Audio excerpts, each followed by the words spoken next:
ஸ்கூலுக்கு போகும்போதெல்லாம் ஹெல்த்தியாக கொடுத்துட்டு வீட்டுக்கு வந்து கடைசியில் தூங்க போகிறதுக்கு முன்னாடி ஏதாவது அன்ஹெல்த்தியாக கொடுத்துறமேன்னு கொஞ்சம் வருத்தமாக தான் இருக்குது. குழந்தைங்க சின்ன சின்ன வேலை செய்யும்போது ஐயோ குழந்தைங்கள வேலை வாங்குறமே அப்படி கிடையாது. குழந்தைங்கள நம்ம வேலை வந்து பழக்கி கொடுக்குறோம் அப்படின்னு தான் அர்த்தம். ஸோ அதனால் வந்து சின்ன சின்ன வேலைகளை அவங்களால பண்ண முடிஞ்சதை பண்ண வைக்கணும். அப்போ தான் அவங்க ஆக்டிவாக இருப்பாங்க. அதுக்கப்புறமா சாப்பிட்டு முடிச்சோன்னே உடனே தூங்க வைக்காமல் கொஞ்ச நேரம் டான்ஸோ விளையாடவோ ஏதாவது பண்ணலாம். அவங்க ஆக்டிவாக இருந்த ஓடி ஆடி அந்த மாதிரி ஆக்டிவாக இருந்தாலே போதும். 90s கிட்ஸ்லாம் வந்து எப்போ பார்த்தாலும் ஓடிட்டு தான் இருப்பாங்க. சின்னதாக ஒரு டீ தூள் வாங்கினாலும் 1 கிலோமீட்டர் தூரம் அந்த டிவியில் வந்து விளம்பரம் போடுற அந்த கேப்பில் ஓடிட்டு 1 கிலோமீட்டர் தூரத்தில் ஓடிட்டு அந்த கேப் அந்த விளம்பரம் முடியறதுக்குள்ள ஓடி வந்துடுவோம். பட் இப்போ இருக்க பிள்ளைங்கள்லாம் உடனே சைக்கிள் வண்டி அப்படி எடுத்துகிட்டு ஓடிடும். ஸோ அதனால் நான் ஒரு மிளகாத்தூள் வாங்கணும்னால கூட வந்து 2 பேரையும் கூடவே கூட்டிகிட்டு போயிட்டு கூடவே கூட்டிகிட்டு வருவேன்.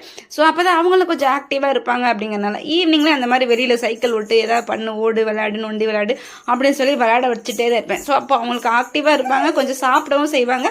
நொறுக்கு தீனி பக்கம் கொஞ்சம் கண்ணு போகாது, வாயும் வந்து சாப்பிடணும்னு நினைக்காத. அப்போ ஹெல்த்தி ஃபுட்டு தான் சாப்பிடுவாங்க.